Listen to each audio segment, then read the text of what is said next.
Today we are talking about genre clarity for nonfiction authors of idea-driven books. This module helps authors of serious, idea-driven nonfiction design books that truly serve readers. It explains how readers choose books based on promise rather than subject, and teaches authors to build a clear narrative pathway for their ideas. Authors learn to recognize three reader postures: explanatory, persuasive, and applied, and to avoid rhetorical drift when moving between them. The module also clarifies how reflection questions can support understanding in explanatory works and how more applied questions signal a shift toward Christian living or practice. Welcome, everyone, to today's genre teaching. I'm so excited to have Teresa Janzen with us today, our managing editor-in-chief. Woohoo! And Teresa is going to be teaching today on narrative structure for idea-driven nonfiction. And I want you to know that as we continue on in this series, right now we're going to focus on the nonfiction, and then we will switch and have our focus turn to fiction. So you don't want to miss this because these are really important for classifying your books, and it helps your editors greatly when you know how to classify your books properly. So take it away, Teresa. Thank you. Thank you, everyone, and welcome to Genre Clarity for Nonfiction Authors training. This is part of our training series on genre clarity. I'm Teresa Janzen. I am editor-in-chief at Abundance Books, and today we're going to talk about something that is incredibly important for nonfiction authors who write books that are idea-driven. That's books that explain concepts, they make an argument, or provide cultural competency. This module is called Narrative Structure for Idea-Driven Nonfiction, and I want to say right at the beginning that not all nonfiction tells a personal story like we talked about last time, but all nonfiction still needs a pathway for the reader. That sentence is going to really guide everything that we do today. So this module is part of the larger genre clarification training series. And if you've already watched module 1 about memoir, autobiography, Christian living, and fiction based on a true story, you've already learned that the foundational principle that genre is not just a label, it is a promise. It's a promise to the reader. And in module 1, we spent time talking about how drift happens when a memoir begins functioning like instruction, or when a life story starts closing every chapter with devotional takeaways or reflection questions that are really designed to form the reader instead of letting the reader experience the story. Today, we're looking at a different type of drift, not story drift, but rhetorical drift. So here's why this matters. At Abundance Books, I sometimes hear a project described at the acquisition stage as an explanatory nonfiction book or a thought leadership nonfiction book, or perhaps they call it academic writing for lay readers.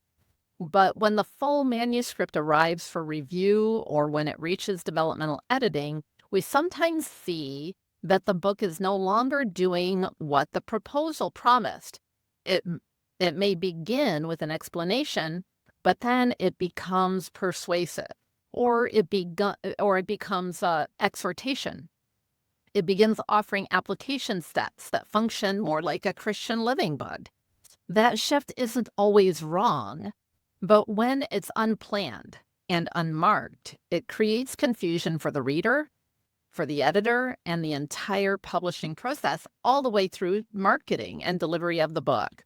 It often leads to late-stage surprises in the developmental editing process or in the marketing application.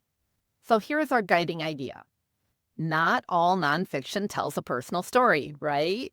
But all nonfiction does need a pathway for the reader. And I want to emphasize that when I say pathway, I'm not demanding that a personal narrative. I'm not saying you have to insert memoir. I'm saying that ideas need sequencing, understanding needs momentum, and readers need guidance. An explanatory nonfiction, your plot, if you want to use that word, is not what happened to you. Your plot is the reader's increasing understanding of whatever it is you're talking about, the idea that's driving your book.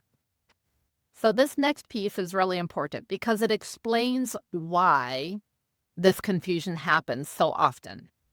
So libraries organize books primarily by subject, and oftentimes that's how we think about our books, is by the subject that they're talking about. They shelve books by topic like science, theology, ethics, cultural analysis, or religion. And because of that, explanatory nonfiction and cultural commentary often sit next to each other on the library shelf. There are two different types of books, but covering the same topic. So libraries tend to tolerate a wide range of style and posture because they assume the reader is coming to the shelf for a topic. But because readers in the marketplace, especially online, they don't choose books that way. Readers choose books based on a promise that the book offers them, that you, the writer, are offering to them. They are silently asking, what experience am I buying? Is this going to help me understand? Is this going to persuade me about some point? Is this going to guide what I should do next? And that's why a manuscript can be accurate and still disappoint the reader, because it doesn't deliver what it seemed to promise. So here's the short version. Libraries shelve by topic, readers buy by promise. So while a library can place two books next to each other because they're on the same subject, the marketplace requires a book to be coherent. A book must have consistent posture, consistent voice, consistent chapter signals, and because when they don't, the readers will disengage with the contract that the book has. So they've disengaged with your book when that contract is broken. This is exactly the same concept that we covered in Module 1. It's just applied to a different kind of nonfiction, so it's applied a little differently. So today we're working primarily on two families of nonfiction. The first is idea-driven or explanatory nonfiction. Examples of that would be like popular science, faith and science, academic to lay translation, popular theology, philosophy for general readers, those types of things, The promise here is help me understand. The second is thought leadership and cultural commentary. These would include things like apologetics, ethics, or public theology, faith and culture, cultural analysis. The promise here is help me interpret and evaluate. The subject matter here can overlap quite a lot, but they don't overlap in the posture that they have with the reader. So let me clear up the language a little bit on a few things. When the author hears narrative structure, they sometimes think about telling a story. But here, let's define those terms. So a story has scenes, characters, personal experience, that memoir style of storytelling. But story is not required in idea-driven nonfiction, though it can be used. It could be about the author's experience. It could also be about the experience of the data, if you will. That's also possible. So story could be there, but it is not required. Now, the narrative pathway is always required. The narrative pathway means the reader understands where they are, why the chapter matters, what connects this chapter to the next one, and what their understanding should be at the end of the chapter and at the end of the book. So you may not always be telling an experiential story, but you are still taking the reader on a journey. So ask yourself these questions. Where does my reader start? What assumptions do they carry?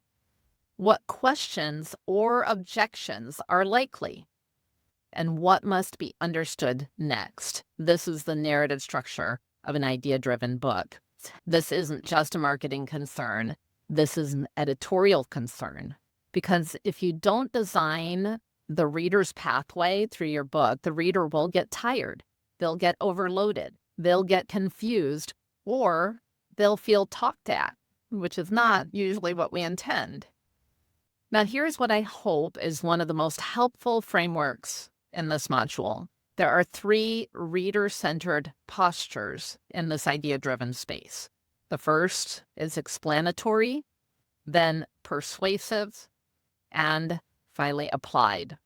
All 3 are legitimate, and none of them are bad, but drift happens when your manuscript shifts between these without any type of orientation or warning. In explanatory nonfiction, the reader posture is, teach me. The structural signals include definitions, framework, examples for clarity, misconceptions being corrected, and chapter endings typically provide clarity, summary, and a bridge forward to the next chapter. Now we move into persuasion, persuasive nonfiction. The reader posture becomes convince me. This is common in apologetics and cultural commentary, and the structural signals include claims and support of those claims, handling objections, and rebuttals to those objections. The chapter endings tend to summarize the argument and draw implications. The third posture is applied or formational. Posture of the reader is, help me respond to this material. This is where we see takeaways, action steps, practices, devotional closings, or questions aimed at transformation. Again, this is a legitimate genre territory, and maybe it even sounds a little bit about that, like that Christian living territory that we talked about before, and it is.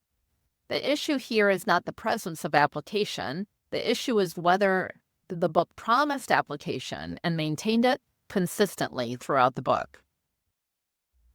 Now, this is important, and I'm clarifying it because it's oftentimes misunderstood. Sometimes people think you can't have questions in an idea-driven book at all because questions are a marker of a Christian living book. But reflection questions do not automatically change the genre of the book. I'm not saying you can't have questions at the end of your chapter in an explanatory or persuasive book, but here's the distinction. Questions help the reader think. That's completely fine in explanatory and even persuasive books.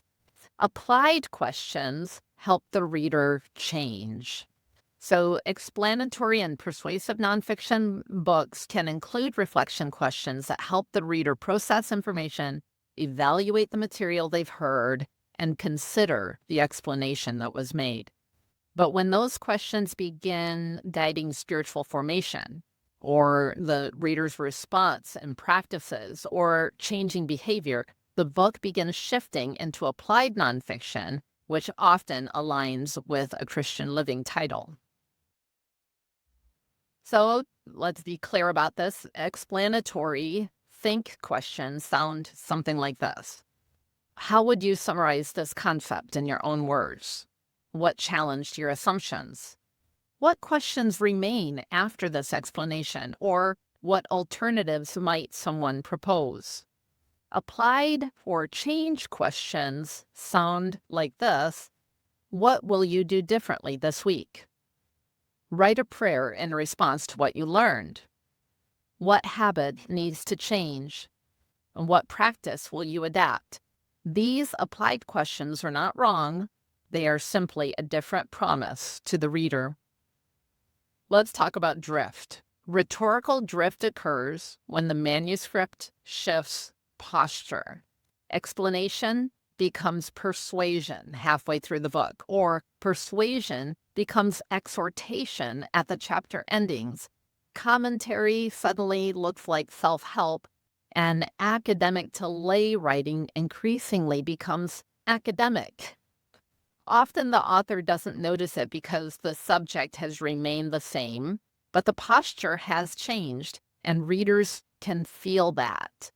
When the drift happens, readers say things like, "This isn't what I expected," It started so clear, but then it got hard to follow. Or I felt like I was being talked at, or maybe preached to. It became preachy at the end. Maybe they felt that shift. This is especially important for readers who are skeptical or cautious. And if you're dealing with a controversial topic, which is often the case, that's exactly the kind of reader you have from the very beginning. But every reader, the moment they feel the contract has changed, they disengage with the book. One of the fastest ways to diagnose drift is to examine chapter endings. Explanatory endings end with clarity of the material and then the next concept. Persuasive endings have a resolution and the implications of the material. Applied endings have a response and a practice. These consistent endings to your chapters is what builds trust with your reader. Inconsistency creates confusion. So let's consider how this might look when that shift happens in a fictionalized real-life example. So perhaps the book is about technology and attention. It's an excellent idea-driven topic because everyone's talking about technology and how everyone has shorter attention span, but it's also an area where drift can easily happen. The book may begin explanatory, so it starts with defining what is attention, and then it talks about explaining how habits are formed. Then it talks about digital distraction and maybe some science behind all of that. But then somewhere in the middle of the book, it starts to become persuasive, making moral or spiritual claims, maybe warning about the dangers of the technology and how the dangers to the family or to culture.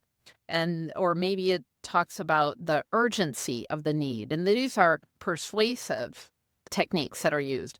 Then the chapter endings suddenly start having application steps or reflection questions, practices that everyone should take part in or that are encouraged, and maybe even prayers. None of these things are wrong, but the reader begins to feel like they are reading 3 different books. They're reading partially explanatory nonfiction, argument-driven commentary, and Christian living best practices. To fix this, the author must declare a dominant posture and design everything around that posture. So how do we prevent drift? Declare your dominant posture early. Then keep your chapter patterns consistent. Signal transitions clearly if you do have a need to shift your posture, and then design with the reader's experience in mind. Here's where I want to offer a practical solution to this challenge. If you find that your book contains elements that cause it to drift, consider first if the material is even necessary. This is an essential step. You really have to decide if it's necessary. Do you trust your writing to deliver on the promise you made? And do you trust your reader to understand what you've conveyed within the framework of your genre? If you feel the need for supporting material, consider where that material should go. Explanatory reflection questions can stay in the book when they support understanding. But if you want to include applied questions or devotional practices, they may belong in a container such as an appendix, a reader guide, a companion download, or maybe a book club resource. Sometimes the best editorial decision is not whether to include something, but where it lives. And that connects directly back to Module 1, where we discussed how memoir writers can provide extra resources for book clubs without turning the book into a Christian living book. It's all about the tools that are available to your reader and how you apply them and where you put them. So here's some practical chapter architecture for explanatory nonfiction. You begin with, what's the question you're even asking? What are the definitions that the reader needs to understand? And then what's the framework that you want to apply to the topic? You can give an example that illustrates a misconception. Then at the end, provide a summary and a bridge forward to the next chapter. The structure carries the reader's understanding from beginning to end. For cultural commentary, you begin the chapter with a cultural moment and a problem statement. Then talk about the interpretation lens and the argument that you want to make. Then you can deal with objections to the argument and responses. And then end your chapter with the implications, that so what factor. For argument-driven persuasion, you want to make a claim and lay out your evidence that supports your claim. Provide the reasoning. Of course, you want to address the objections and provide a rebuttal. And then you end your chapters with the implications and what the next question may be. So this is what we've discussed. We've talked about the fact that libraries shelve by topic and readers buy by promise. Your posture determines the expectations that your readers have. Structure protects clarity and builds trust. And you need to align early to avoid late-stage editorial surprises. Here's some next steps for you. Name your dominant posture for your book. Audit your chapter endings to make sure that you aren't drifting. Align your reflection questions to your posture if you even use reflection questions, and that's absolutely not necessary at all. And just like we discussed in Module 1, if you really feel your book is a hybrid of these types of idea-driven nonfiction genre, talk with your editor early to prevent future frustration and time-consuming revisions. That's what I have for you today. So thank you. Now I'll take some questions from those of you who are here live. Stay tuned for the live question and answer replay.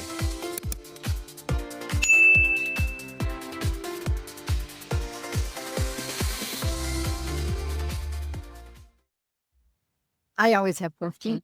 Okay. Okay. I have a book I wrote on effective choreography for churches, church groups. Is that something that you think somebody might be interested in? Or I'm asking you before I can submit it, and I will. As you're talking about this, I thought, well, I have a nonfiction. I've never done anything with it. Okay. So based on what we've talked about today, what genre do you think that nonfiction may fall into? So your topic is a great idea-driven topic. Effective choreography for churches. I like that. Mm-hmm. Do you think that it is explanatory?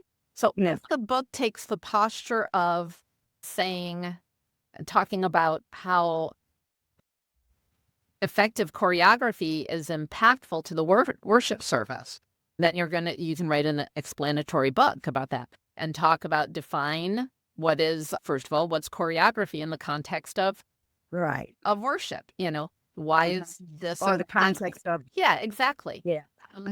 I did a lot of musicals all with my church, using kids, adults, the community anyway. So you can use it for worship services, but I'm also thinking of church plays. Okay. All right. Great. Then there's different applications. So then that would be more that applied posture, right? So that you have a choice then. We've covered those two. It could be either one, explanatory, or it could be applied. Now, even it could be persuasive, because perhaps some people may say that choreography has no place in the church. Exactly. Yeah, I was visiting a church last week that would agree with that. Yeah, then you could write a persuasive book.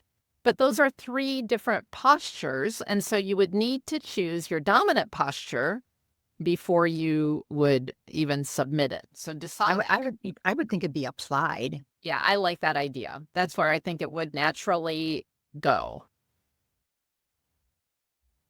But for the purpose of this, I wanted to bend it a little bit and see if it could. It can definitely fit in all 3 of those. but I think applied is a natural fit. Any other questions? Don't you have a question? I never knew there was so much to nonfiction, though. I want to go back and look at all the fiction books and see. So I heard when Jen was working on hers was a blend or something. How did that work out for Jen's book? Yeah. So, and this idea-driven nonfiction, if you hybridize between two different types or two different postures, it's the same as if you do in the narrative nonfiction. So we have narrative-driven nonfiction, is what we talked about in Module 1, and idea-driven nonfiction here in this Module 2.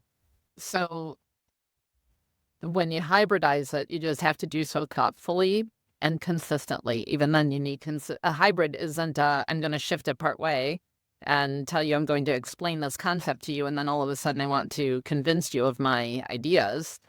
But Jen's was a blend of memoir and Christian living with the questions and reflections and things like that. It's very interesting. Now I'm going to look at nonfiction in a different way, and I didn't see the first video too.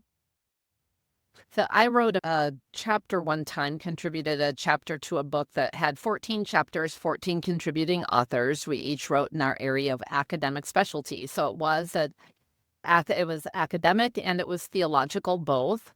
And I began my chapter with a story. And the editor came back and said, "You were the only author that began their chapter with a story." And I said, "Oh, I'm sorry. Was that wrong?" And they said, "No, it made it all very interesting. And it really clarified and set up the material you were going to teach." And I said, "Well, great. I guess you have 13 other people to talk to now." Yeah, I was in the Jerry Jenkins writing school, and he said rather nonfiction or fiction that you always have to use stories to keep the people engaged and make your point. Yes. People remember stories. It's a very effective tool. And oftentimes people see this type of idea-driven nonfiction as serious fiction or serious nonfiction or true nonfiction, and true as in pure nonfiction, whereas narrative nonfiction, they almost see it as hybridized. And that's not the case. And nonfiction means that it's not fictional, right?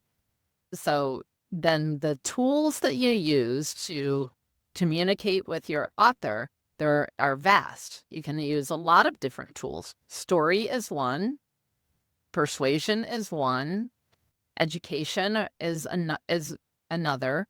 And then how you put all of those together is important. But remember, it's all about the promise you make to your reader and that you're clear what they're going to find inside your book, so they're not disappointed or confused. It makes sense. Reader expectation is driving the book. Exactly. I hope that was helpful.